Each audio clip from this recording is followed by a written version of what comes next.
कहानी। एक बादशाह अकबर ने एक बार बीरबल से पूछा, बीरबल तुम कहते हो ईश्वर सब जगह है।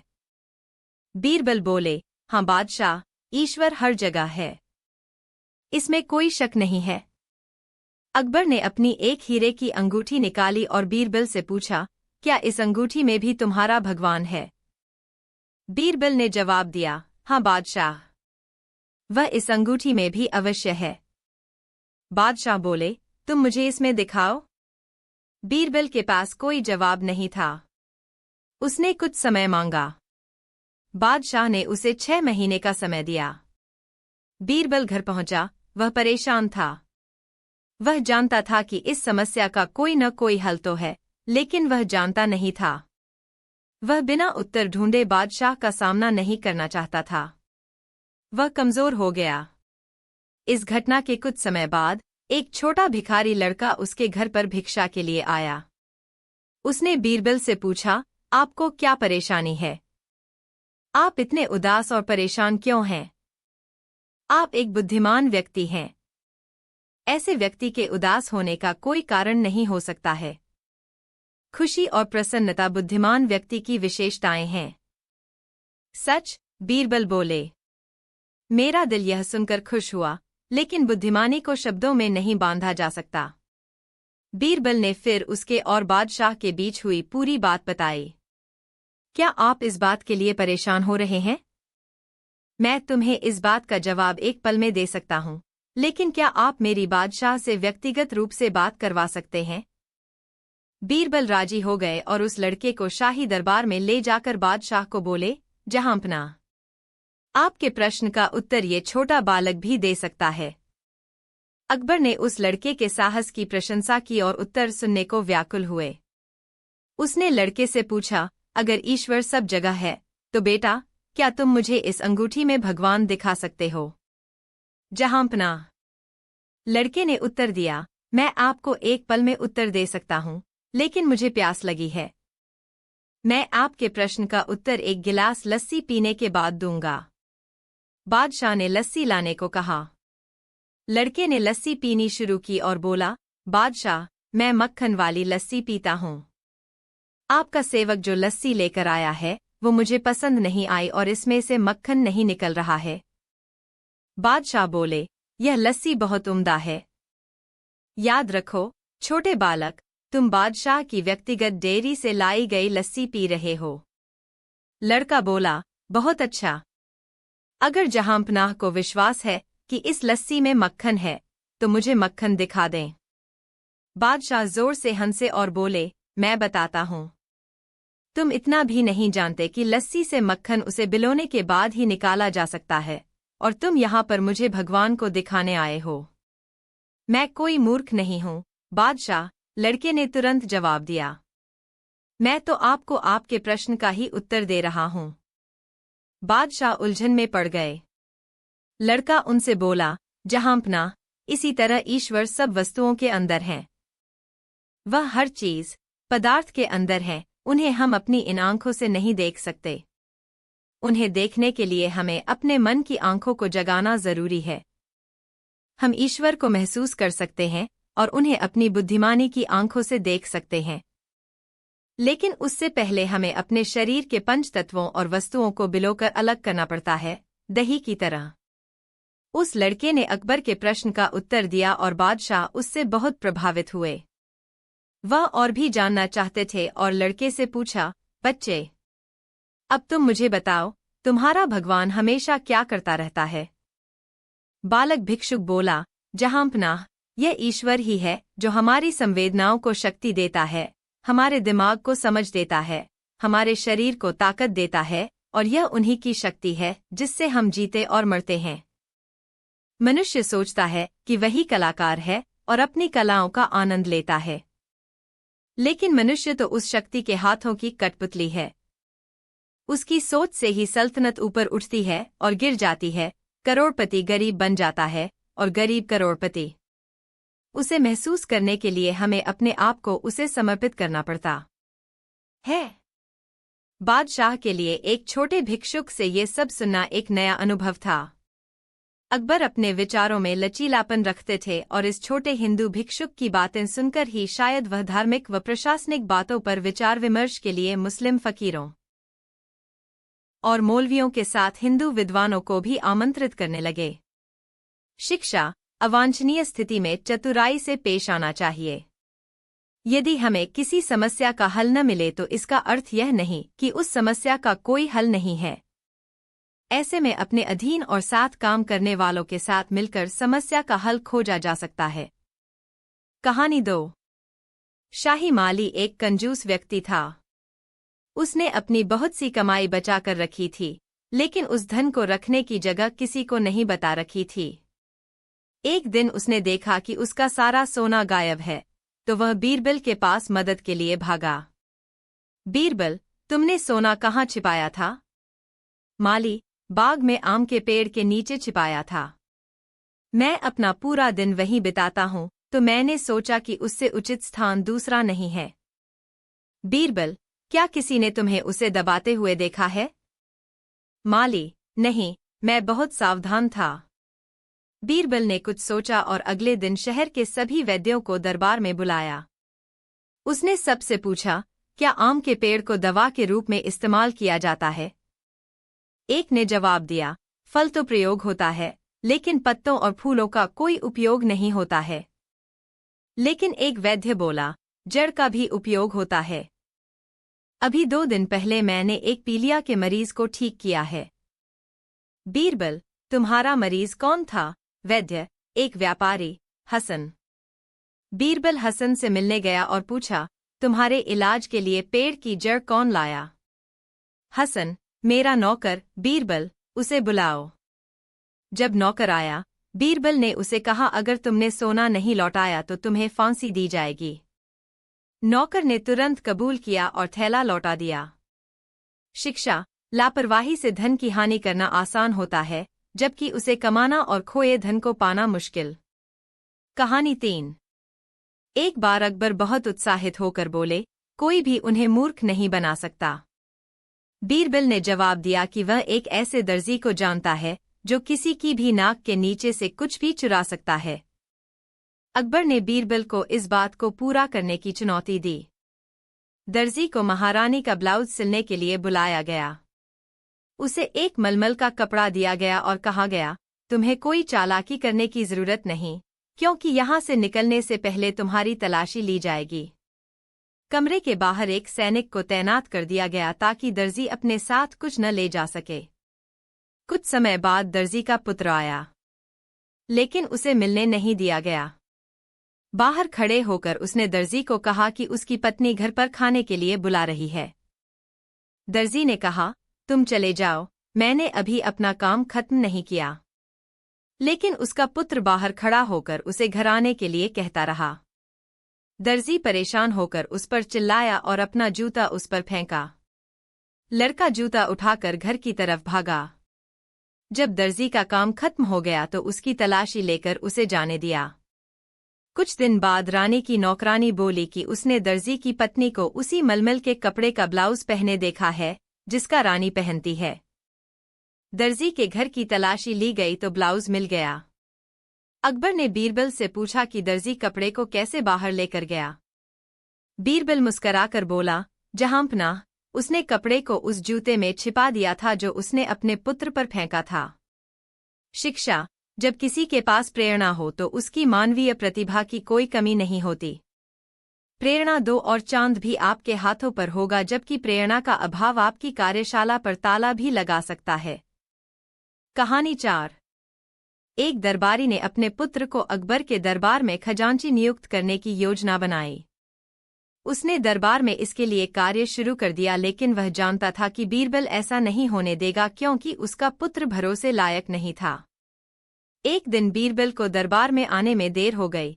उसने अकबर से पूछा, जहांपनाह, क्या आपको नहीं लगता बीरबल दरबार को अहमियत नहीं देते? उन्हें उनका स्थान दिखाने की जरूरत है। अकबर, तुम्हारे दिमाग में क्या चल रहा है? दरबारी, मैं आपको सलाह देता है कि आप उसकी सारी बातों को मना करना शुरू कर दो। अकबर, ठीक है। जब बीरबल दरबार पहुंचे तो अकबर ने पूछा, बीरबल, आज तुम्हें देरी क्यों हो गई? बीरबल, मेरी पत्नी की तबीयत ठीक नहीं थी, जहांपना। कृपया मुझे माफ कर दीजिए। अकबर ने कहा, मैं तुम्हें माफी नहीं दूंगा। बीरबल, क्या हम राज्य की बातों पर विचार विमर्श करें? अकबर, नहीं, हम नहीं करते। बीरबल, तो फिर शायद आप मुझे घर जाने की इजाजत दे दें। अकबर, नहीं, तुम घर नहीं जा सकते। बीरबल समझ गए कुछ तो बात है, और दरबारी के हाव भाव देखकर वह समझ गए इसके लिए कौन जिम्मेदार है। बीरबल बोले, मेरी एक आखिरी प्रार्थना है कि आप दरबारी के पुत्र को खजांची नियुक्त कर दें। नहीं, मैं उसे खजांची नहीं बनाऊंगा। यह सुनकर दरबारी को मुंह की खानी पड़ी। शिक्षा, लोगों की नकारात्मक सोच को सकारात्मक परिणाम में बदलना सीखो। कहानी 5। हर रोज की तरह एक दिन बादशाह ने बीरबल से पूछा, बीरबल, तुम दिन में अपनी पत्नी का हाथ 1 या 2 बार तो अवश्य ही पकड़ते होंगे। क्या तुम बता सकते हो तुम्हारी पत्नी की कलाई में कितनी चूड़ियां हैं? यह सुनकर बीरबल असमंजस में पड़ गए। उन्होंने कभी पत्नी के हाथ की चूड़ियों की गिनती नहीं की थी।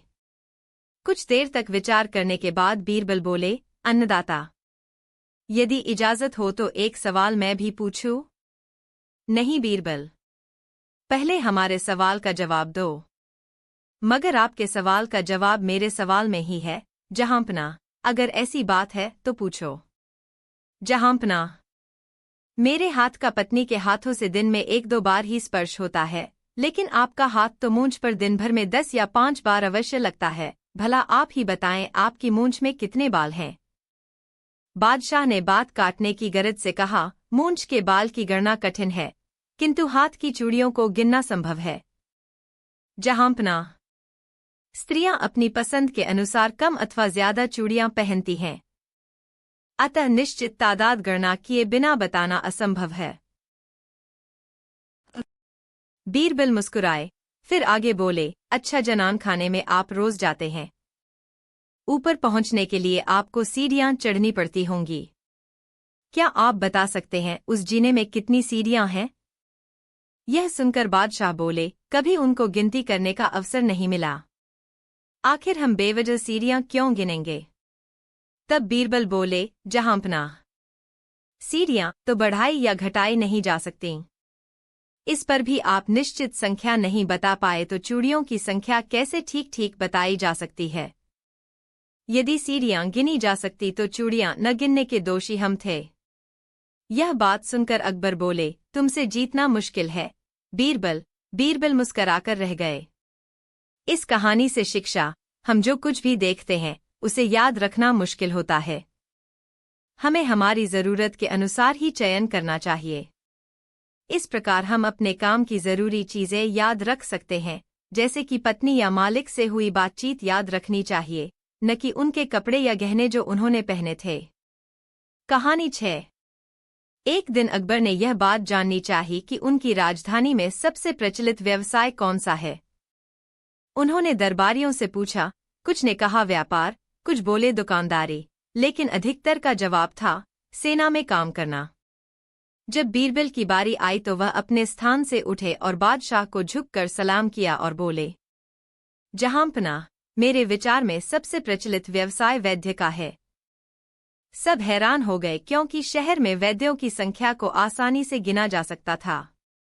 दरबार के वैद्य को भी गुस्सा आ रहा था क्योंकि वैद्य बनना और रोगियों को दवा देना कितना मुश्किल कार्य है। बीरबल मुस्कराए और बोले, मैं अपनी बात को साबित कर सकता हूं अगर आप कल सुबह मेरे साथ आएंगे। अकबर सहमत हो गए और अगली सुबह शहर की एक मुख्य सड़क पर बीरबल से मिले। बीरबल के हाथ पर पट्टी बंधी थी। अकबर ने देखा तो पूछा, क्या बात है? बीरबल बोले, नाश्ते के लिए फल काटते समय हाथ कट गया। जहांपना, आपको रास्ते में मिलने वाले सभी वैद्यों के नाम लिखने पड़ेंगे। अकबर बोले, ठीक है बीरबल, मैं ऐसा करूंगा, लेकिन तुम पहले घाव को धोकर उस पर मलहम लगा लो।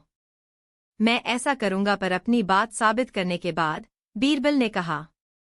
वे पूरा दिन एक सड़क पर बैठे रहे। बीरबल एक जाने माने व्यक्ति थे, तो जो भी वहां से गुजरता चोट के बारे में पूछता और कुछ न कुछ दवा के बारे में बताता। जैसे जैसे दिन गुजरता गया, सूची लंबी होती गई और दोपहर तक अकबर लिखते लिखते थक गए। अब उन्होंने घर चलने की सलाह दी।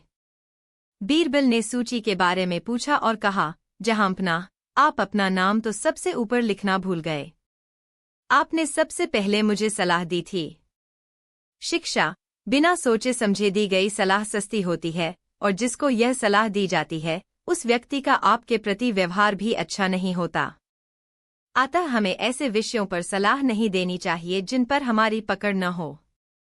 ऐसे विषयों पर ही सलाह देनी चाहिए जो हमारे क्षेत्र के हों। कहानी 7।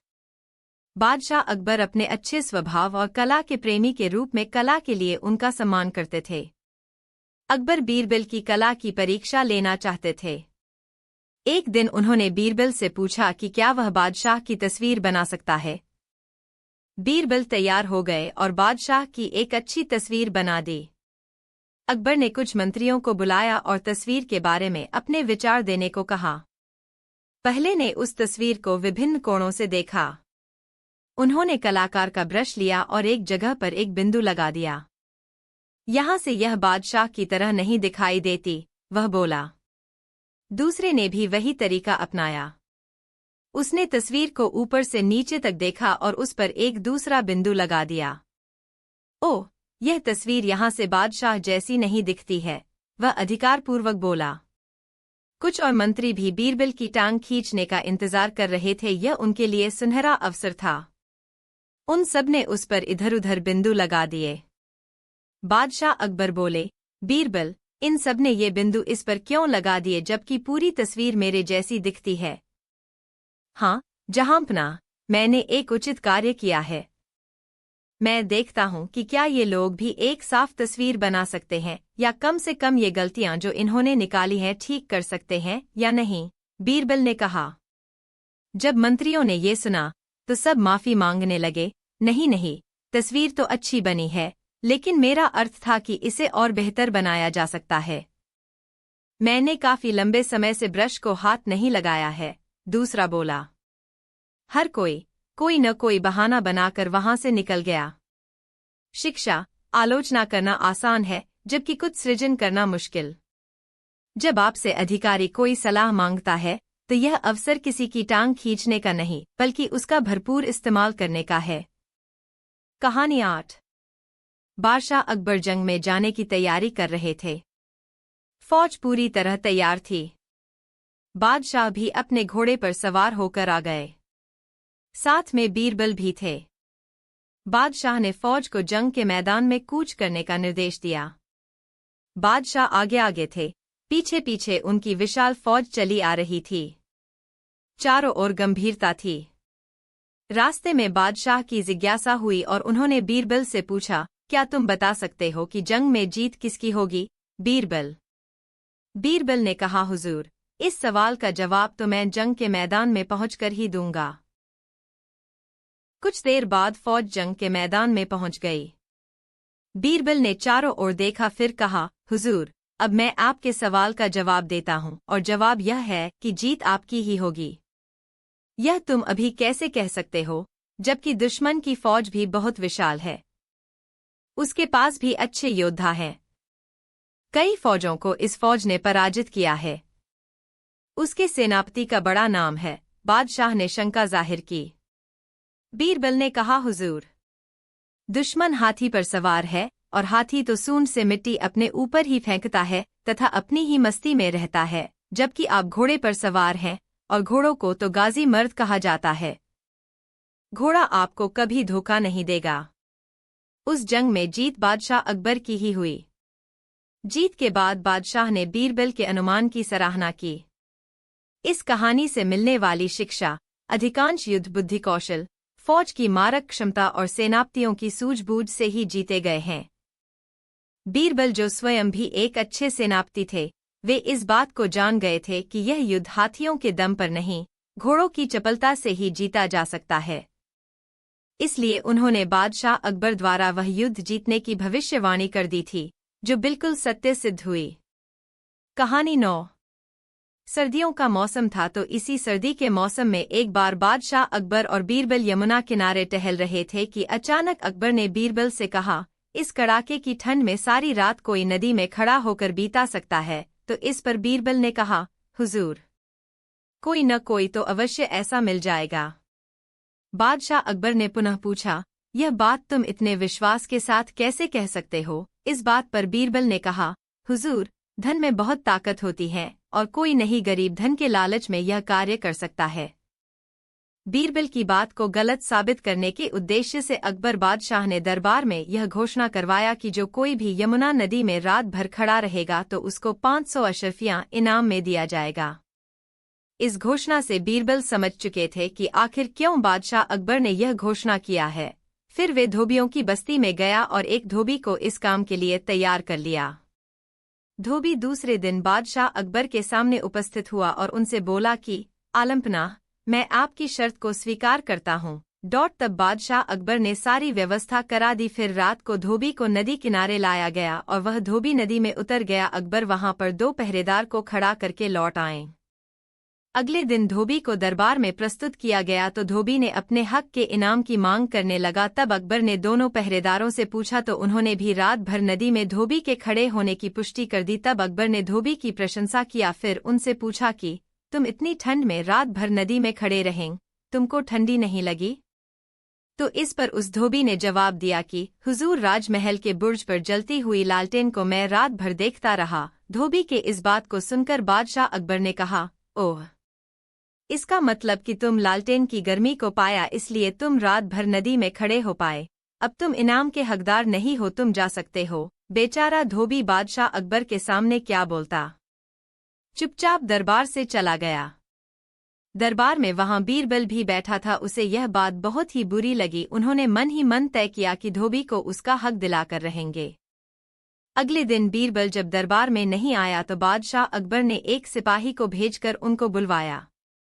बीरबल ने उस सिपाही को यह कहकर वापस भेज दिया कि वे खिचड़ी पका रहे हैं, जब पक जाएगी तो उसे खाकर दरबार आएंगे। और यही संदेश को सिपाही ने अकबर को सुना दिया। लेकिन जब बहुत देर तक बीरबल दरबार नहीं आए तो अकबर बादशाह ने पुनः सिपाही भेजे, तब भी बीरबल ने वहीं जवाब भिजवाया।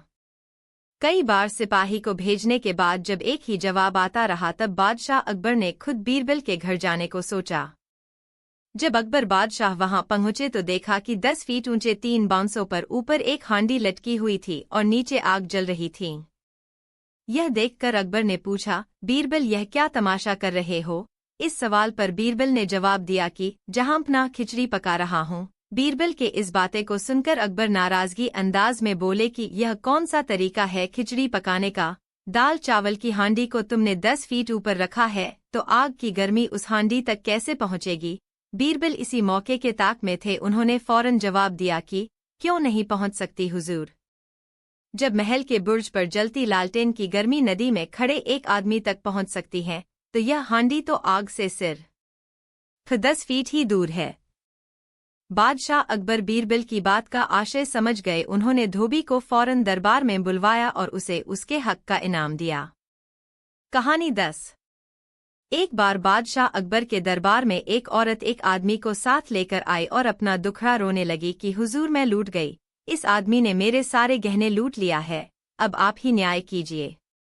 अकबर ने उस आदमी से पूछा कि तुम अपनी सफाई में कुछ कहना चाहते हो? इस पर उस आदमी ने कहा, हुजूर, मैं बेकसूर हूँ, मैंने कोई भी अपराध नहीं किया है।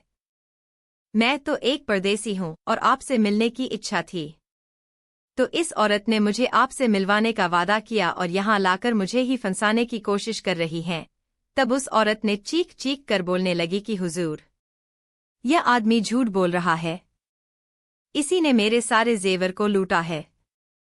दोनों की बातों को सुनने के बाद बादशाह अकबर तय नहीं कर पा रहे थे कि फैसला किसके हक में सुनाए। तब उन्होंने फैसले के लिए बीरबल को आगे कर दिया। बीरबल ने दोनों पक्षों की बातों को गंभीरता से सुनने के बाद उस औरत से बोले, तुम्हारे जो गहने लुटे गए हैं उनकी कीमत क्या होगी? उस औरत ने बताया कि उस गहने की कीमत 5000 है। बीरबल ने उस औरत को गौर से देखा और फिर उसने एक दरबारी को बुलाकर उनके कान में कहा, शाही खजाने से 5,000 रुपये लाकर चुपचाप उस परदेशी को दे दो और कहना कि जब बीरबल उसे रुपए देने को कहे तो उस औरत को दे दे। फिर दरबारी ने वैसा ही किया। कुछ देर सोचने के बाद बीरबल ने बोला, परदेशी, मुझे यकीन है कि तुमने इस औरत के जेवर लुटे हैं, इसलिए तुम उसके जेवरों की कीमत 5,000 अदा कर दो। परदेशी ने बीरबल के द्वारा दिलवाए वह 5,000 रुपये उस औरत को दे दिए और फिर यह औरत रुपए लेकर चली गई। उस औरत के जाने के बाद बीरबल ने उस परदेशी से कहा, जाओ अब तुम उस औरत से 5,000 रुपये लूट कर आओ। बीरबल के इन आदेश का पालन करते हुए वह आदमी भी उस औरत के पीछे चला गया, किंतु बीरबल ने अपने 2 सिपाही को उन पर गुपचुप नजर रखने के लिए पीछे भेज दिया। उस औरत को परदेशी ने रास्ते में पकड़ लिया और उसके पास रखे रुपए को छीनने लगा। बहुत कोशिश करने के बाद भी वह आदमी उस औरत से रुपए छीन नहीं पाया। तब उस औरत ने उसका हाथ पकड़कर कहा, चल दरबार में, तेरे को जेवर लूटने की सजा तो मिल गई, अब तुझे रुपए लूटने की कोशिश करने के अपराध की सजा दिलवाऊंगी। परदेशी को लेकर वह औरत दरबार में आई और कहने लगी कि अब यह आदमी मेरे रुपए लूटने की कोशिश कर रहा था। तब बीरबल ने उस औरत से पूछा कि क्या इसने तुम्हारे रुपए लूट लिया? उस औरत ने बताया कि उसने रुपए लूटने ही नहीं दिया। बीरबल ने उन सिपाहियों की ओर देखा जिनको उन्होंने उन दोनों के पीछे लगाया था, जिन्होंने बताया कि यह औरत बहादुरी से उस आदमी का मुकाबला करने लगी और उसने रुपए लूटने नहीं दिया। अब बीरबल उस औरत की ओर देखा और बोले कि तुमने अब तक सिर्फ झूठ ही बोला है। जो आदमी तुमसे रुपए लूट नहीं सका वह तुम्हारे जेवर कैसे लूट सकता है? बीरबल ने सिपाहियों को उस औरत को गिरफ्तार करने का आदेश दिया। तब वह औरत डर गई और अपना अपराध को स्वीकार किया। बीरबल ने उस औरत से रुपए को लेकर शाही खजाने में भिजवा दिया और उस औरत को कारागार में डाल दिया और परदेशी को इज्जत के साथ वापस भेज दिया। बादशाह अकबर बीरबल के दिए गए इस न्यायपूर्ण फैसले से बहुत खुश हुए। कहानी 11। एक बार बीरबल किसी कार्य से शहर से बाहर गए हुए थे और उनके दरबार में उपस्थित न होने से बादशाह अकबर दरबार में कोई विशेष दिलचस्पी नहीं ले रहे थे। बीरबल के अनुपस्थिति में जो दरबारी बीरबल से जलते थे वह इस बात का फायदा उठाना चाहते थे। उनमें से एक दरबारी बकरुद्दीन बोला, बादशाह आज आप बड़े नाखुश नजर आ रहे हैं, यदि आपको कोई जरूरत है तो हमें बताइए। बादशाह अकबर बोले, नहीं नहीं, ऐसा कुछ नहीं है, बस कुछ काम था जो बीरबल के आने पर ही पूरा हो सकता है, इसलिए मेरा ध्यान उस ओर था। इस पर बकरुद्दीन बोला, यही तो मैं कहना चाहता हूँ कि आप बीरबल पर इतना आश्रित ना रहे। आपके दरबार में और भी बहुत काबिल लोग हैं जिन्हें आप मौका देकर देख सकते हैं और वे शायद बीरबल से ज्यादा काम के निकले। बादशाह अकबर इससे पहले भी कई बार परीक्षण कर चुके थे और वह इस बात के लिए आश्वस्त थे कि बीरबल से बेहतर कोई नहीं है, लेकिन दरबारी की हिम्मत देखकर वे मन ही मन खुश हुए और उन्होंने उसकी परीक्षा लेने का सोचा। बादशाह बोले, तो क्या मैं तुम्हें कोई काम कहूंगा तो तुम वह कर सकोगे?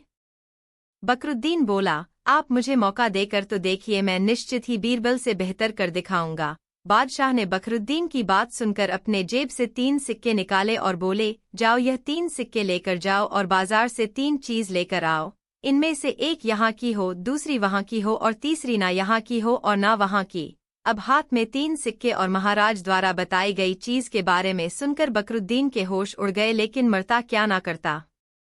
जब उसने खुद ही महाराज से आग्रह करके काम देने का कहा था तो मना भी नहीं कर सकता। वह बाजार की ओर गया, वहां एक दुकान पर खड़ा होकर बोला, भैया 3 रुपए लो और मुझे एक यहाँ की चीज, एक वहाँ की चीज और एक चीज जो ना यहाँ की हो ना वहाँ की दे दो। दुकान वाला उसकी यह बात सुनकर चकरा गया और बोला, इस दुकान पर तुम्हें यहाँ और वहाँ की कोई चीज नहीं मिलेगी, कहीं और पता करो। दुकान वाला उसे पागल समझने लगा। अब बकरुद्दीनपुर बाजार में दुकान दर दुकान घूम घूम कर बादशाह द्वारा बताई चीज मांगने लगा, लेकिन उसे किसी ने कुछ नहीं दिया। अगले दिन बकरुद्दीन हारकर दरबार पहुंचा तो वहां बीरबल भी आ पहुंचे थे। बकरुद्दीन ने बादशाह के आगे हार मानी और बोला, जहांपना आपने जो चीज मांगी है वह बहुत कठिन है। मेरे विचार में दुनिया में कोई भी इस पहेली को समझा नहीं सकता। अकबर ने बीरबल की ओर देखते हुए कहा, बीरबल अब मैं तुम्हें 3 रुपए देता हूँ और तुम्हें 1-1 रुपया हर चीज पर खर्च करना है, जिसमें से एक यहाँ की चीज हो, एक वहाँ की चीज हो और एक चीज ना यहाँ की हो। ना वहां की हो। सुनते ही बीरबल के भी होश उड़ गए, पर कुछ ना बोला और चुपचाप 3 रुपए लेकर दरबार से चला गया। बीरबल को कुछ समझ नहीं आ रहा था, लेकिन घर जाते वक्त उसे कुछ मिठाई लेकर जाना था, तो वह एक दुकान पर जाकर खड़ा हो गया। बीरबल को देखकर मिठाई वाला बड़ा खुश हुआ और बोला, आइए मंत्री जी, आपके लिए खास यहाँ की मिठाई पेश करता हूँ, खाते ही आनंद आ जाएगा। बीरबल का दिमाग राजा के सवालों के उत्तर में ही लगा था और उसे एक पल भी ना लगी यह बात समझने में। उसे पहला उत्तर मिल गया और उसने मिठाई, यहाँ की चीज, खरीद ली। इसके बाद भी बीरबल को एक भिखारी मिला और बोला, मेरी सहायता कीजिए, ईश्वर आपको आशीर्वाद देगा। बीरबल ने भिखारी को तुरंत 1 रुपया दे दिया और खुशी से उछल उठा, क्योंकि इस रुपये से उसने वहां भगवान के घर की चीज ले ली थी। खुशी से उछलते ही उसके हाथ से अंतिम बचा सिक्का उछल गया और सड़क के किनारे जुए का खेल दिखाते व्यक्ति के पास गिर पड़ा। जुआरी ने सिक्के को अपने हाथ में लिया और बीरबल को कहा, यदि आप बता पाए कि सिक्का किस हाथ में है तो मैं आपको 5 सिक्के दूंगा। बीरबल ने जुआरी को अपने सीधे हाथ में सिक्का डालते देखा था, तो लालच में आकर उसने तपाक से उस हाथ की ओर इशारा किया। जुआरी अपना सीधा हाथ खाली दिखाते हुए बोला, आप हार गए, सिक्का तो मेरे उल्टे हाथ में है। बीरबल खूब हंसे, क्योंकि जुआरी की चालाकी से सिक्का तो चला गया पर तीसरी चीज भी मिल गई थी। अगले दिन बीरबल दरबार में गया और बोला, महाराज, आपके तीनों सिक्के में खर्च कराया। पहले सिक्के से यह मिठाई जो यहाँ की है, दूसरे सिक्के से भिखारी से भगवान का आशीर्वाद पाया जो वहां यानी स्वर्ग में मेरे काम आएगा, और तीसरा सिक्का जुए में हार आया जो न यहाँ और न वहां मेरे काम आएगा। उत्तर सुनते ही सभी दरबारी हंस पड़े और बीरबल की बुद्धि की तारीफ करने लगे। बादशाह भी सभी दरबारियों को यह बताने में सफल हुए कि क्यों वह बीरबल को सबसे ज्यादा पसंद करते हैं। कहानी 12। एक बार एक किसान और उसकी पत्नी बहुत चिंतित थे। उन्हें अपने खेतों की सिंचाई के लिए पानी की आवश्यकता थी। इसलिए वे उसकी जमीन के चारों ओर एक कुआं खोज रहे थे और उन्हें एक कुआं मिला जो उनके खेतों के बहुत करीब था। इसलिए परिवार बहुत खुश था। उन्हें लगा कि अब उनकी परेशानी खत्म हो गई है। यह सोचकर वे खुशी खुशी घर चले गए। अगले दिन किसान पानी लेने के लिए कुएं पर पहुंचा। जैसे ही उसने बाल्टी कुएं में डाली, तभी एक आदमी वहां आ गया। उसने किसान से कहा, यह कुआं मेरा है, आप इससे पानी नहीं ले सकते। अगर आप इस कुएं से पानी लेना चाहते हैं तो आपको यह कुआं खरीदना होगा।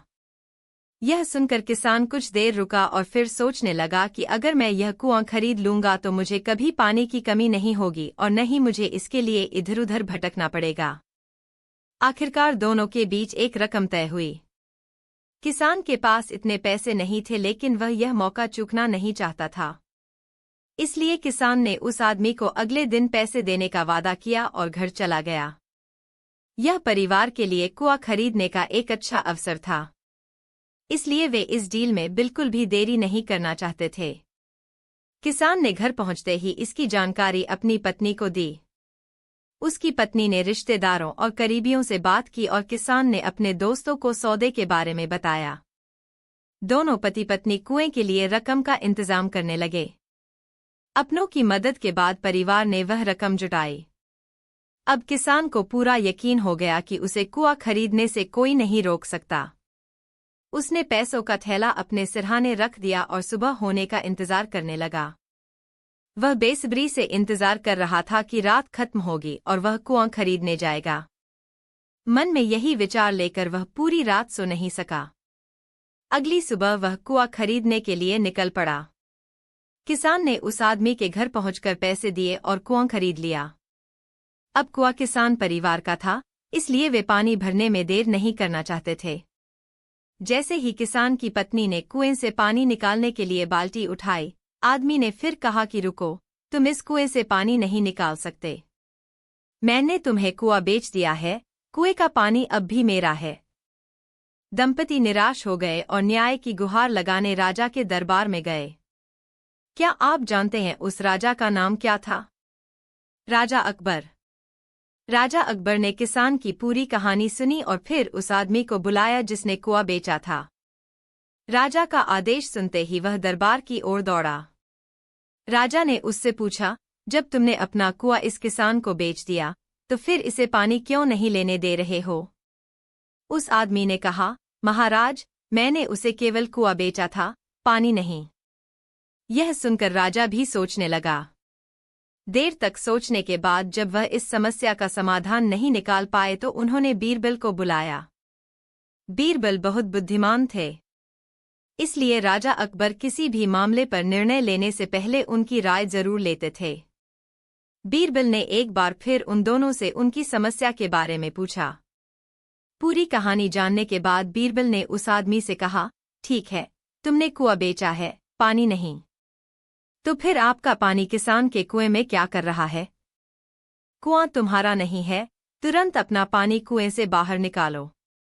बीरबल के इतना कहते ही उस आदमी को एहसास हो गया कि अब उसकी चतुराई काम नहीं आएगी। उसने तुरंत राजा से माफी मांगी और स्वीकार किया कि किसान परिवार का कुएं के साथ साथ पानी पर भी पूरा अधिकार है। यह देखकर राजा अकबर ने बीरबल की बुद्धिमत्ता की प्रशंसा की और कुआं बेचने वाले व्यक्ति पर धोखाधड़ी के आरोप में जुर्माना लगाया। सीख, हमेशा ईमानदार रहें। बेईमानी आखिरकार उजागर हो जाती है और दुष्ट को अपने कृत्यों का परिणाम भुगतना होगा, ठीक वैसे ही जैसे इस कहानी में कुआं बेचने वाले आदमी को भुगतना पड़ा। बीरबल एक ईमानदार और धार्मिक व्यक्ति थे। वे प्रतिदिन ईश्वर की पूजा करते थे। पूजा से उन्हें नैतिक और मानसिक शक्ति मिलती थी। उस दिन एक दरबारी की उंगली गलती से कट गई और यह राजा के दरबार में चर्चा का विषय बन गया। सभी ने इस पर चिंता और दुख व्यक्त किया और सभी दरबारी को सांत्वना दे रहे थे। जब बीरबल दरबार में आए और उन्हें इस घटना के बारे में पता चला तो उन्होंने कहा, कभी कभी हमें लगता है कि भगवान हम पर दयालु नहीं हैं, लेकिन ऐसा नहीं है। कभी कभी भगवान हमें थोड़ा दर्द देते हैं ताकि हम बड़े दर्द से बच सकें। कई दरबारी बीरबल से ईर्ष्या करते थे क्योंकि वह अपनी बुद्धिमत्ता के कारण अपने राजा का पसंदीदा था। दरबारी ने दरबार में बीरबल को संबोधित किया और कहा, देखो, भगवान ने मेरे साथ क्या किया है। कल शाम को जब मैं जानवरों के लिए चारा काट रहा था, अचानक मेरी छोटी उंगली कट गई। क्या आप अब भी कहोगे कि भगवान ने मेरे लिए यह अच्छा किया है? कुछ देर चुप रहने के बाद बीरबल ने कहा, मेरा अभी भी यही मानना है कि भगवान का काम हमेशा सही होता है। भगवान जो कुछ भी करता है वह इंसान की भलाई के लिए ही करता है। यह सुनकर दरबारी क्रोधित हो गया और बोला, मेरी उंगली कट गई और बीरबल को भी इसमें अच्छाई महसूस हुई। मेरा दर्द कुछ भी नहीं है। कुछ अन्य दरबारियों ने भी उसकी आवाज में स्वर मिलाया। तब राजा अकबर ने हस्तक्षेप किया और कहा, बीरबल, हम भी अल्लाह पर विश्वास करते हैं, लेकिन यहाँ हम आपकी बात से सहमत नहीं हैं। इस दरबारी के मामले में ऐसा कुछ भी नहीं है जिसके लिए भगवान की प्रशंसा की जाए। बीरबल ने मुस्कुराते हुए कहा, ठीक है जपना राजा, अब तो समय ही बताएगा। 3 महीने बीत चुके थे। जिस दरबारी की उंगली कटी थी वह घने जंगल में शिकार करने गया था। तभी वहां आदिवासियों ने उस पर हमला कर दिया। उसके सैनिकों ने उनका मुकाबला किया, लेकिन आदिवासियों की संख्या ज्यादा थी। सैनिक ज्यादा देर तक नहीं टिक पाए और भाग गए। भगदड़ में सभी जंगल में खो गए और दरबारी आदिवासियों के हाथों पकड़ा गया। वे आदिवासी अपने देवताओं को खुश करने के लिए मानव बलि में विश्वास करते थे। उन्होंने उस दरबारी को पकड़ लिया और बलि चढ़ाने के लिए मंदिर में ले गए। पुजारी ने जब उसके शरीर का निरीक्षण किया तो उसे एक उंगली गायब मिली। नहीं, इस आदमी की बलि नहीं दी जा सकती। मंदिर के पुजारी ने कहा, अगर इस 9 उंगलियों वाले आदमी की बलि दी गई तो हमारे देवता खुश होने के बजाय नाराज हो जाएंगे। उन्हें अधूरी बलि पसंद नहीं है। हमें महामारी, बाढ़ या सूखे का सामना करना पड़ सकता है, इसलिए इसे छोड़ देना ही बेहतर होगा। और उस दरबारी को मुक्त कर दिया गया। राजा के सैनिक अधिक संख्या में और उन्नत हथियारों के साथ अपने साथी को खोजने के लिए जंगल में वापस आए, लेकिन उन्होंने दरबारी को अकेले जंगल से बाहर आते देखा। उसे जीवित देखकर सभी खुश हुए और राज्य में वापस लौट आए। अगले दिन दरबारी बीरबल के पास आया और रोने लगा। बादशाह भी दरबार में पहुंचे और दरबारी को बीरबल के सामने रोता देख हैरान रह गए। अकबर ने पूछा, तुम्हें क्या हुआ, तुम क्यों रो रहे हो? जवाब में दरबारी ने विस्तार से अपनी आप बीती सुनाई। उसने कहा, अब मुझे विश्वास हो गया है कि ईश्वर जो भी करता है मनुष्य की भलाई के लिए ही करता है। अगर मेरी उंगली नहीं कटी होती तो आदिवासी लोग मेरी बलि जरूर चढ़ा देते। इसीलिए मैं रो रहा हूं, लेकिन ये आंसू खुशी के हैं। मैं खुश हूं क्योंकि मैं जिंदा हूं।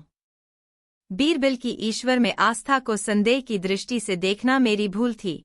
अकबर ने धीरे से मुस्कुराते हुए दरबारियों की ओर देखा, जो सिर झुकाए चुपचाप खड़े थे। अकबर को गर्व महसूस हो रहा था कि बीरबल जैसा बुद्धिमान व्यक्ति उनके दरबारियों में से एक था।